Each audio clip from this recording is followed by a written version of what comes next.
Tonight is our first in our sponsor profiles for Rimfire Friday, and I'm so excited to introduce Allan and Grant Swan. G'day, fellas. How's it going? Good, mate. Not too bad, man. We had a bit of a rough start tonight. Everyone, no one can handle the technology. No, not this kind of technology. And my wife just sang out from the other room, "Don't forget to press record." Okay, so listen, tell us, how did this all start and how long has it been going for? You can go with that. Right. Started back when I was an apprentice. Really? So I'm 77 now, so that's when I started my apprenticeship when I was about 15 and a half, 16. God love you. So there you go. You can calculate it yourself.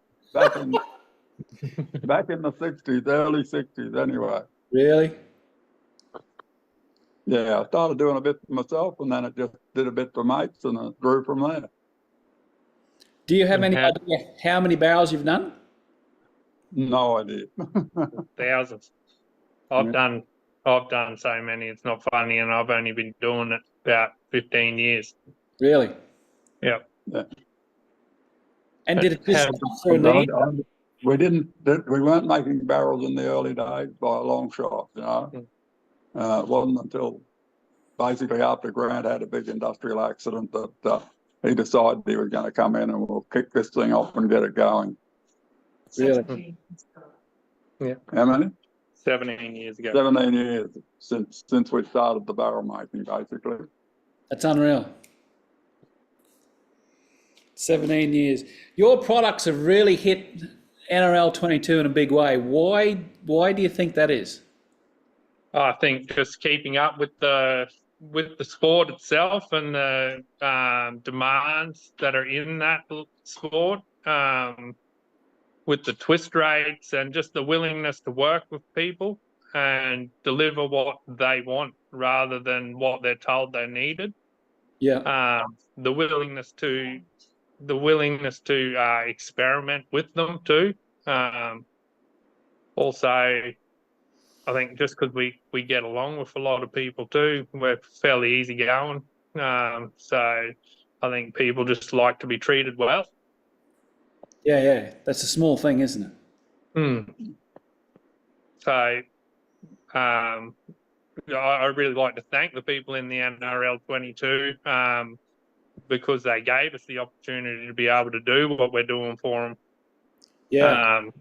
Like it's been a journey, definitely a journey, and it's good to see people having good results and kicking on with it and having fun. Have you seen an increase in 22 barrels? Yeah, I never thought I'd make the amount of 22 barrels I'm making now. They're a hot seller now. Do a lot of CZ 457s, Vigaras, and even Voodoos. I'm surprised how many Voodoos we've had the opportunity to do. Yeah, well, I guess the proof's in the pudding, eh? They're shooting. Yep. Yeah. What you said before, experimentation. What can you tell us? What's some of the things you guys have experimented with? Mainly twist rate and 22 because I was involved with Nick from Ignition in the early stages of it, and we chat a lot. And he helped me just with different twist rates and stuff like that. I think a lot of Rimfire comes down to how you set the Rimfire up also when you build it with chamber and twist rate, and also with your bore dimensions in a Rimfire. There's a lot of different theories out there on it. So see, we come from bench rest background. We're not NRL shooters, so Dad's done a lot of rimfire shooting, including holding world record. So he had a bit of knowledge in that area. But I think the main thing is keeping your barrels as consistent as possible. Yeah, righto. Do you guys, when a new barrel goes out, do you guys prescribe any sort of a run-in? With rimfires, I don't. with centerfires, I do. Rimfires, because they're just a lead bullet going down, there's not really a run-in for them. You got to keep, the main thing with rimfires is your carbon ring, keeping that down, and also keeping an eye on your accuracy, because that'll tell you when you're building too much wax up in the bore. I clean my Ventress rifle fairly regularly, but not like a full scrub out, just a good wipe out to try and keep the wax at a consistent level. So do you think wax buildup is an issue? Not really. Most rimfires prefer to have it because it helps lube the bore, lube the bullet as it goes up the bore. You don't want to let up on you, so it's best to keep a little bit of wax in there, and then mainly your carbon ring, keeping rid of it, because it will cause you accuracy issues. Righto. How? Explain that. As the carbon builds up, it's a hell of a lot harder, and then as you push, because most of the barrels you set up for rimfire, the bullet's engaged in the rifling before you pull the trigger. So with that hard bit of carbon there, it can damage your bullet and cause it to be imbalanced. So you want to keep that down as little as possible. Okay, so that leads me into another one of my questions. What do you say to your customers to clean? What do you tell them? How do you clean? I have a little brush that's on a little crank handle that I just stick just in the front of the chamber and just turn round and round, and then just make sure that carbon ring's gone. Yep. With rimfire, I mainly use just an oily patch to wipe out any excess powder or excess wax. Yep. And then if I'm not getting the accuracy I want, I will give a full scrub and clean. And then obviously you've got to foul the barrel back up a bit before you'd go and shoot a competition or something like that. Could you explain to everyone what a full clean would be, like a full scrub out? No, I'll get some sweets or some wax and lead remover, and I would get a bronze brush. I use bronze brushes, and I would just scrub it completely clean, get rid of as much of the wax and lead buildup and everything in there that I possibly can. And then if I ever use sweets or an aggressive cleaner, I then use a white spirits or 199% alcohol or something just to kill any ammonia that's in there. And I'll give it a wipe out for that, and then an oil, and then clean that oil out before I start shooting again. Interesting. Does the ammonia no good? It attacks the steel? It will eat the barrel. Right. You leave sweets in your barrel for a long period of time, and it'll just pit it out. Yeah. Yeah. Have you guys discovered an optimal length for NRL 22? I find a lot of fellas starting to use 24-inch. I think optimal length comes down to shooter and their comfort with moving that barrel around the barricades too, because the longer your barrel is, the more you've got to pull it back and get around the barricade and try not to bump into stuff. So anywhere from, I reckon, 22 to 24 inch is probably optimal. Righto. 24 is what I've ordered. Yeah. Yeah. I wanted to get a little bit more weight out the front. My gun balance is not too bad, but I think as you and I think have discussed, if we go as heavy as we can, and I'm running a 22-inch barrel now, I think a 24 will be nice. Yeah. Yeah, that's what a lot of fellas are coming down to, is getting their gun perfectly balanced too. They're willing to sacrifice that little bit of time getting around the barricade with the longer barrel to save the time with balance. Yeah. Get into a position, build a really nice position, break the shot, leave. Yep. Yeah. That's unreal. Tell us, this is a bit of a tricky one. Typical accuracy. What are you guys hearing back from your customers? What sort of accuracy are they getting?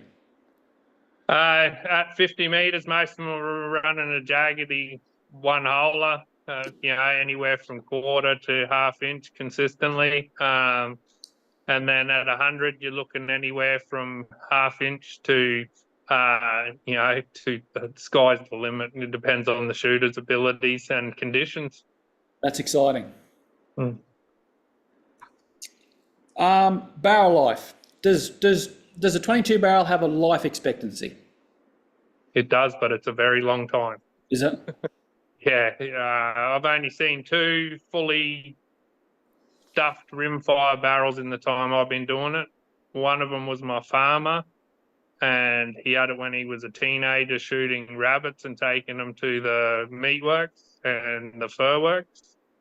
And I'd hate to think how many rounds went through that thing. The trigger sears were that worn, we had to replace the trigger. And then another one was an old bench gun that Dad built back in the 80s, and it did the rounds around everyone, but I don't think it was killed from shooting, it was killed from cleaning. Too much cleaning.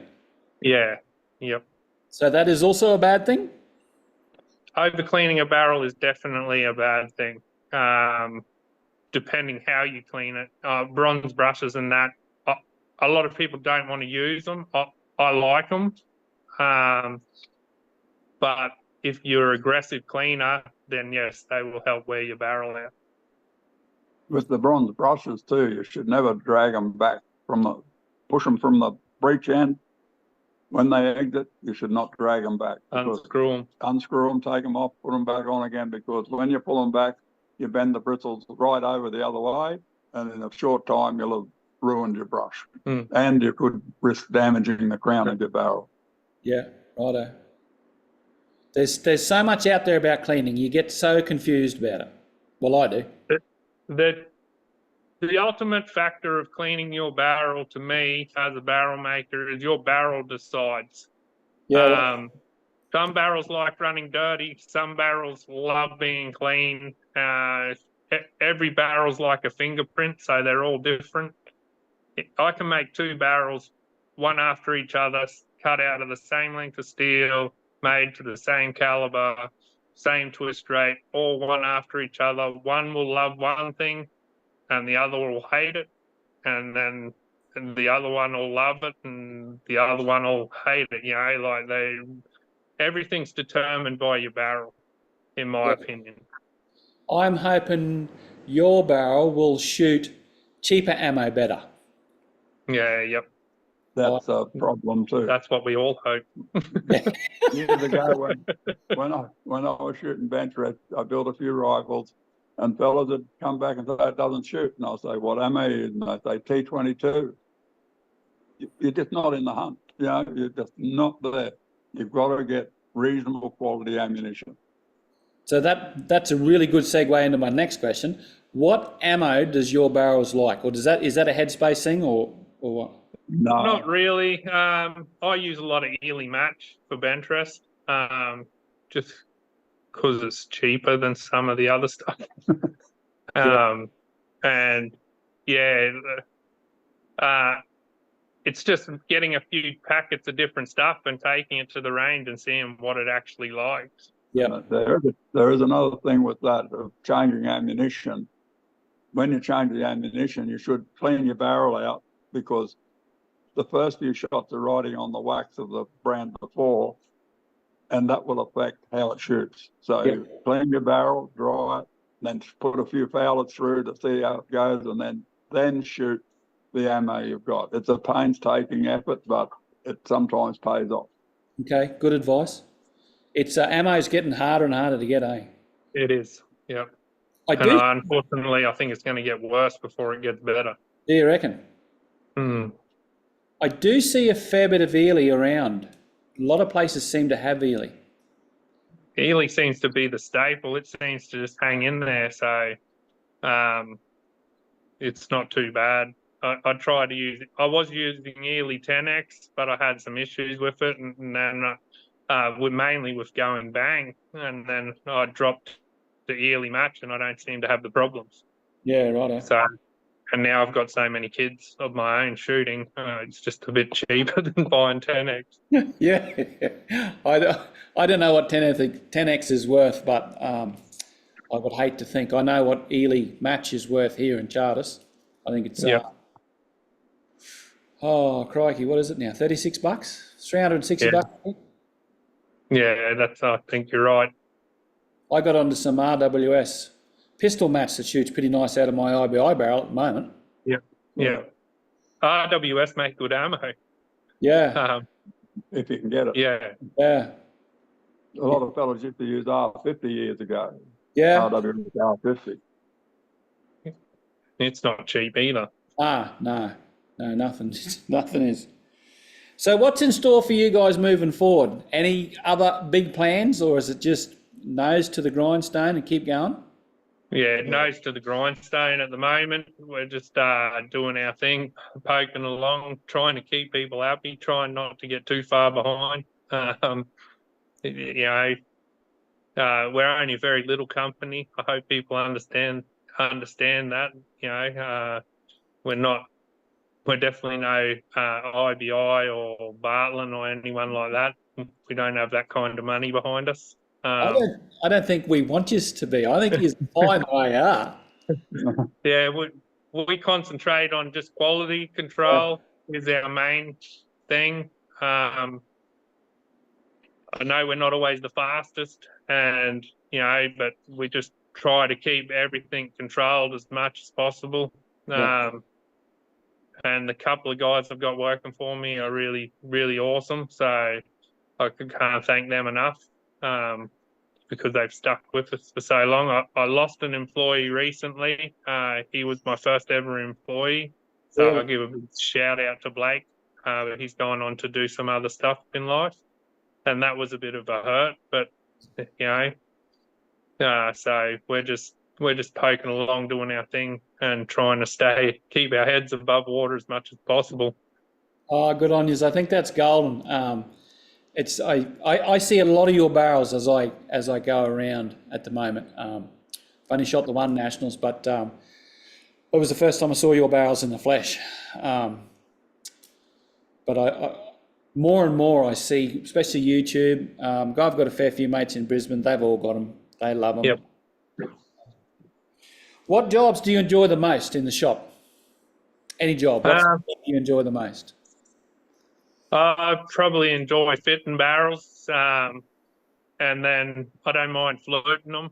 That's pretty good because you can just set the machine and away it goes, and then I can go and fit a barrel while it's fluting. I don't mind being on the drills and reamers and stuff down the back, and I do like playing with our CNC lathes, but I don't get to do that much anymore. So, and what makes a great 22 barrel? A great 22 barrel would be surface finish internally. Yep. And dimensionally, keeping all your dimensions consistent. Yeah, I think you said that at the start. Yeah, some fellas believe in choking them. I'm not a big fan of that. I would prefer to have it just a straight bore. When they say choking them, it means they get tighter towards the muzzle. Yeah. I don't agree with that. I'd rather my bullet just fly straight down the barrel rather than be squeezed at the end. I think in Australia, the proof's in the pudding. The guys that are competing with your barrels all seem to be doing well. I think you guys can be really proud of what you've done. Yeah, we just want our product to have the name, not us personally. We want people to know who Swan is, as in Swan Rifle Barrels, not so much that it's Allan and Grant, because it's a whole team effort here. Yeah. And there's been people that were here that have left, that have been a part of the journey, and I've got to take my hat off to them as well because they've helped me out along the way. That's wonderful. That's wonderful that you say that. Yeah, well, we're only a small company, like I said, and when people who work for us end up becoming like family anyway. So Yeah, really. yeah. Yeah. Well, listen, thanks so much for many things. Thanks for agreeing to do this interview. Thank you for the help that you guys have helped with sponsoring and sponsorship, and thanks for making a great barrel. No dramas. With the sponsorship, that's my way of saying thank you to the community for actually allowing me to do something I love in life. Like there's not too many people that get up in the morning and go, I absolutely love what I do. And like that's my way of saying thank you to everyone who supported Swan along the way. We sponsor NRL. We also do some sponsoring in the F class side of things, and that's just our way of saying thank you to everyone for giving us this opportunity to be a part of their sport, their hobby, their love.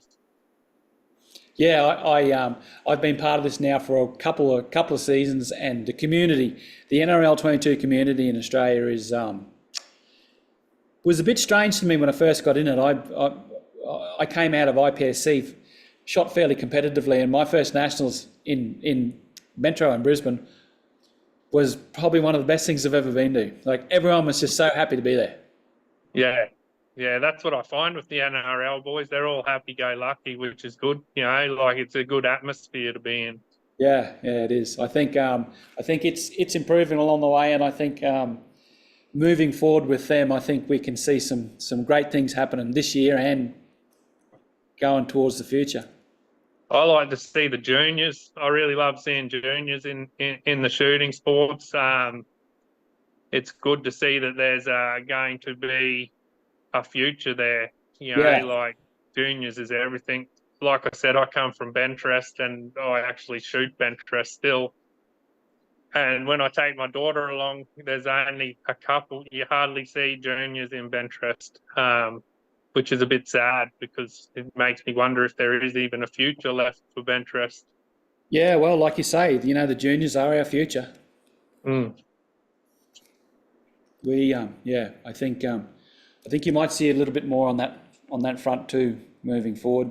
There's a lot of people within NRL 22 that are great givers as well, and with the juniors going overseas like this year, and I think you'll see a bit more of that as well.